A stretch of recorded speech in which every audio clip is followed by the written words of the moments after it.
Hey, what's going on, guys? Welcome back to Duels Down Under. My name is James and you are here for my April 2022 Sky Striker deck profile. This is one that you're going to want to check out.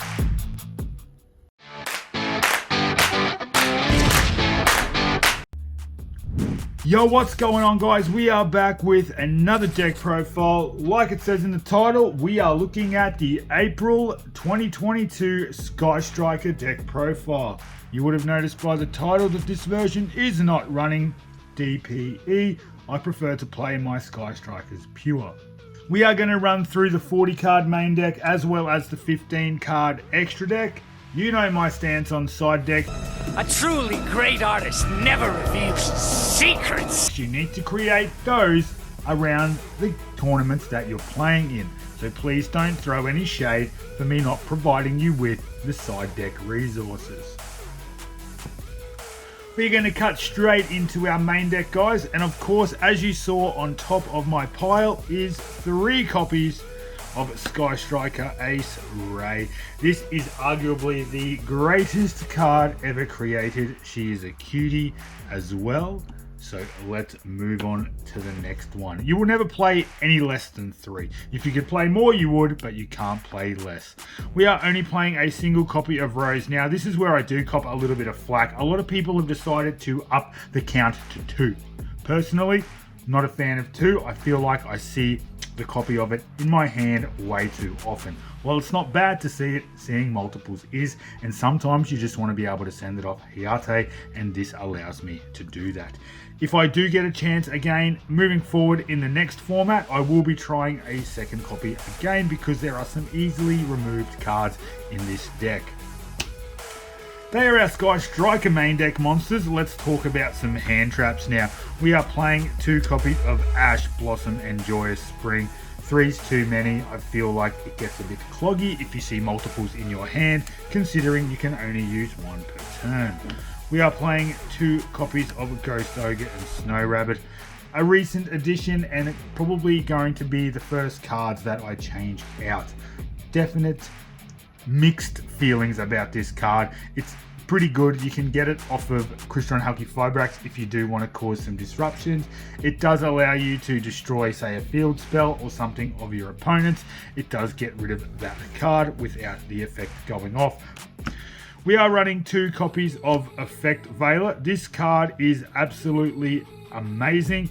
Some people who aren't playing the access code and Selene combination don't choose not to run this card, but I am playing Selene, which means Veiler gives me a dual purpose in the deck. I get to negate my opponent's effects if I see it in my hand, but if I don't see it in my hand early enough, I can special summon it from CRYSTRON HALQIFIBRAX, go into my Selene, and of course get my access code Talker rolling from there. In my opinion, Effect Veiler is definitely necessary in the deck.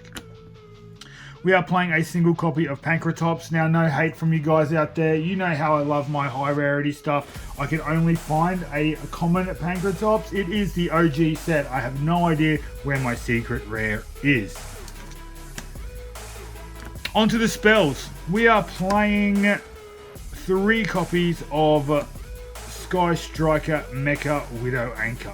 Guys, I would give up a copy of this for another copy of Engage. I would almost give up 2 copies of Widow Anchor for another copy of Engage, but this is how we're playing Sky Strikers now. This is a great card though. A Monster Negate is fantastic, but if you've got 3 spell cards in your graveyard, stealing that monster from your opponent is also fantastic. The one thing that I'm not the keenest on when it comes to the Sky Striker cards is that they all target. But could you imagine an archetype full of non-targeting spell cards? It would make it absolutely busted. Well, more busted than Sky Striker already is. We are playing 2 copies of Shark Cannon. Now, this is our answer to DPE. If you've got a copy of this in your hand, you can banish that DPE after it activates its effect in the graveyard to banish it. Getting rid of that DPE really opens up your potential of winning moving forward. It may cost you something in the meantime, but definitely getting rid of that card is what is going to help you win that game. So 2 copies of Shark Cannon. I should also mention that if you need to and you have 3 spell cards in your graveyard, you can also reborn one of your opponent's monsters instead of banishing it. Sometimes it's really good to get your HALQIFIBRAX plays going. Maybe you haven't seen one of your tuners and you need to see a tuner to go into HALQIFIBRAX to make Selene and then to make Access Co-Talker. Grabbing an Ash Blossom out of your opponent's graveyard is often enough to get the ball rolling in that sense as well.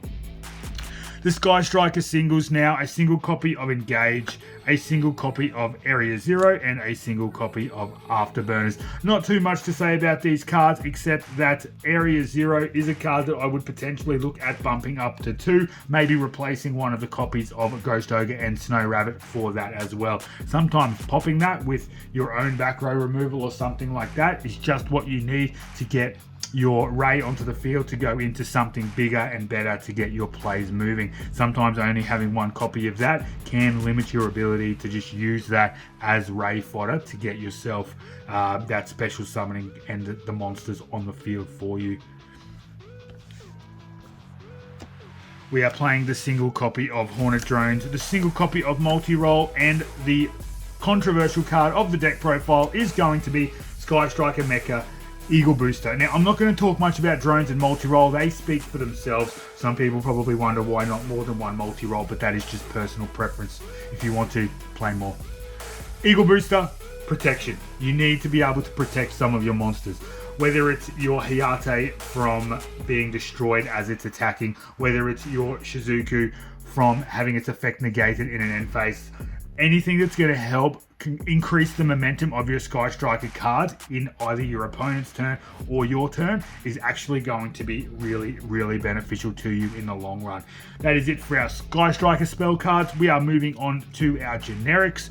We are playing the METALFOES Fusion and Foolish Burial Goods package. So 3 goods and 1 METALFOES Fusion. If you can get this combo off in more than once in a duel, you know you're going to be sitting pretty. Free cards are free cards. It's also giving you the chance to load up your graveyard with spell cards as well. Just don't use the METALFOES Fusion effect too early. If you could actually use an Engage or something like that and your spell count is at 3 in the graveyard, make sure you are utilizing that draw as well. We are playing Upstart Goblin. Who doesn't like a free draw? We are playing a Terraforming for our Area Zero, and of course our single copy of Mystic Mine. Now, Mystic Mine is again one of the most hated cards in the game of Yu-Gi-Oh! But I feel like when you do have some slow stuff going on, if you can get a Mystic Mine on board, you know that you're going to be okay for a little while. Eventually, you will be sending it to the graveyard yourself by either destroying it or playing Area Zero over the top of it, because Area Zero is such a good card and you do actually need to actually gain that advantage. Moving on to some power spells now, and there's no real other way to describe these spells. We are playing Reinforcements of the Army. That's going to get us our Ray. If we've already got our Ray, it'll probably get us another Ray, because more than 1 Ray is actually quite good.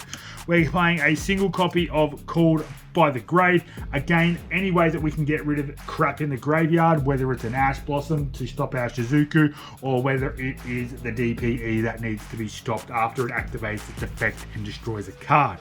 We are playing a Pot of Avarice. We are going to smash through a lot of our monsters, especially our Kagaris and Shizuku, so we need to make sure that we've got a way to get some of those back into the extra deck during those grindy games. Pot of Avarice not only helps us recycle those extra deck monsters, but it also gives us a draw to as well. Who doesn't love drawing cards? My favourite card in the game of Yu-Gi-Oh! Is Monster Reborn.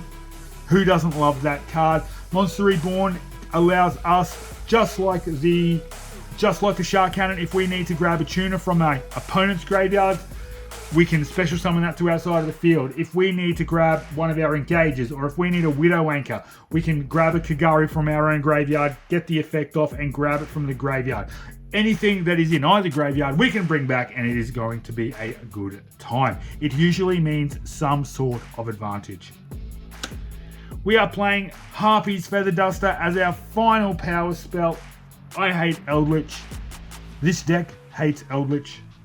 So we are doing our best to try and minimize the damage that Eldritch can do. So having a whole back row removal is often a way around that.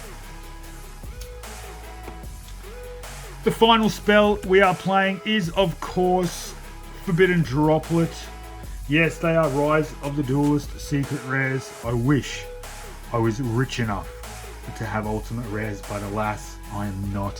Forbidden Droplet is quite a good card. I have tested with it, tested without it, replaced it with Chalice, and I have found that Forbidden Droplet is great. While we do like to see cards in our hand, we are able to actually send cards from our field, and sometimes we do have some dead spells set in our spell and trap card zone, so it's not too much of a deal to get rid of that if we need to. The final card to round it out, 38, 39, and 40 is 3 copies of Infinite Impermanence. Again, we can use this as a hand trap. We can set this on our side of the field. It is a very, very versatile trap card that should be played in many, many, many decks. That is our 40 card main deck. I guess some honourable mentions need to be made. I love playing There Can Be Only One in Sky Strikers, maybe a side deck option. I know I wasn't going to talk about side deck options, but There Can Be Only One is one of those cards that I would actually consider main decking. So that was the 40 card main deck. Now it's time to take you through the 15 card extra deck. Of course, like any good Sky Striker deck, we are going to be playing 3 copies of Sky Striker Ace KAGARI. Definitely a card that you want to have access to at multiple copies. The thing I hate about this card is the fact that I have 3 different rarities. I don't like it. If you are out there and you want to leave a comment down below, if you are selling 2 more of this alternate art Sky Striker KAGARI, please feel free to leave a comment down below. Please be in Australia, please have European prints, and let's work something out. The next card we are running at multiple copies of is Sky Striker Ace SHIZUKU. This is the card that you want to be able to get to in your end phase to make sure you are getting that end phase search. This card, coupled with multi-roll, definitely a fantastic combination in netting you some advantage that, well, your opponent needs to do something about. Otherwise, you're just going to run away with the game because of all of those extra cards. We are playing 2 copies of HAYATE. Now, if I could find room for 3, I'd probably play 3 because this card is really, really good. It doesn't matter if your opponent gets heaps and heaps of big monsters on board. You can attack directly for 1500 to the face, and then if they don't have any way to stop it, you can start sending Sky Striker cards to the graveyard. Now, I find that if I've had to use Hornet drones, sending the Ray to the graveyard is great in terms of having a little bit of protection when my Sky Striker Ace monsters are destroyed, or if you've already had access to the Ray, you can send the Rose, or you can start sending spells to help recur that advantage. We are playing a single copy of KAINA. Again, if there was space, you could consider playing 2 of this because having that protection against an attack is sometimes just what you need. I don't feel like it comes up too often, but it is good to have it there just in case you need it. The final Sky Striker card in this extra deck is ZEKE. ZEKE is one of those cards that it's better to have it and not need it than need it and not have it. Being able to give your guy a 1000 attack point boost to get rid of any problems off the board is a really, really good resource tool to have. However, the effect that it can banish a face-up monster on the field is also quite a good effect to try and clear any of those problems, especially if you're in a position where you might be able to start doing some damage and going for game. Onto the more generic stuff, we are playing a single copy of DHARC, the Dark Charmer Gloomy. We know that Ray is, of course, a dark monster, so if you have access to a Ray normal summon and then something like a monster reborn or your shark cannon to grab something out of your opponent's graveyard, you can actually go into DHARC and then potentially steal something better from your opponent's graveyard that is going to help you out. Like I mentioned earlier, we are playing a copy of CRYSTRON HALQIFIBRAX. This is to get us into our effect veiler so we can climb up to our Selene and then eventually into our access code talker. If you need to get your Ghost Ogre and Snow Rabbit online as well, that is a great way to do that also.